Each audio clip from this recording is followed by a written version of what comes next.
Sugar. Sugar gets all the hate. But salt. Salt is a silent saboteur. It's in your chips, your biscuits, your soups, your breads. Even in your so-called healthy cornflakes. Indians consume almost double the recommended salt intake daily. It's not just a shaker, it's in your processed snacks, frozen meals, and even in your diet namkeens.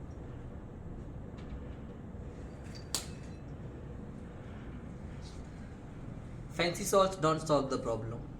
Excess sodium equals to high blood pressure, heart risk, and kidney strain. Serving sizes are a joke. 2 chips? Who eat just 2 chips? It's like saying one samosa is a family pack. Snack smart. Smack the salt trap. Your body deserves better than a sodium overdose.